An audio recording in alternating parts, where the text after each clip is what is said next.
Job ఎందుకు చేయాలనుకుంటున్నావు? పైసల కోసం. అంటే మీరేగా సార్ ఆనెస్ట్ గా ఉండమన్నారు సార్. ఆయన ఎవరైనా పైసల కోసమే చేస్తారు కదా సార్. కానీ మీకు అందరూ గూగుల్ సార్ ఛాన్సాలు చెప్తారు సార్. ఇదంతా కాదు, అసలు ఈ జాబ్ నీకెందుకు ఇవ్వాలి? ఎంత మాట అన్నారు సార్. ఇప్పుడు మీరు ఈ జాబ్ వేరే వాళ్ళకి ఇచ్చి ట్రైనింగ్ ఇచ్చిరు అనుకో సార్, ఆడిక్కడ కొన్ని రోజులు పనిచేసి వేరే కంపెనీలో మంచి సాలరీ వస్తే వెళ్ళిపోతాడు సార్. కానీ నేను అట్లా కాదు సార్. మీ దగ్గర ఇంటర్వ్యూ ఫేస్ చేసాడే గొప్ప sir.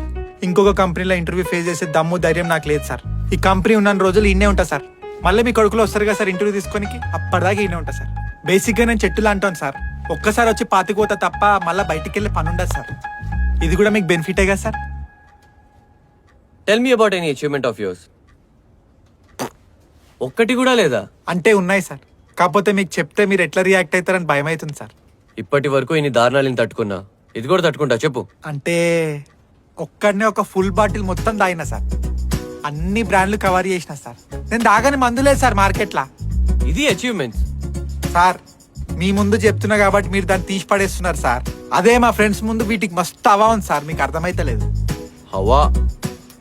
Okay, do you have any special skills? Opener లేకుండా బీర్ బాటిల్ మూసి ఓపెన్ చేస్తా సార్. ఒక్కసారి బీర్ బాటిల్ లేపితే బాటమ్ సిప్ కొట్టేదాకా దింపాను సార్. ఇట్లా చెప్పుకుంటూ పోతే మస్తున్నాయి సార్. నువ్వు వర్కహాలిక్ అని రాసావు కదా,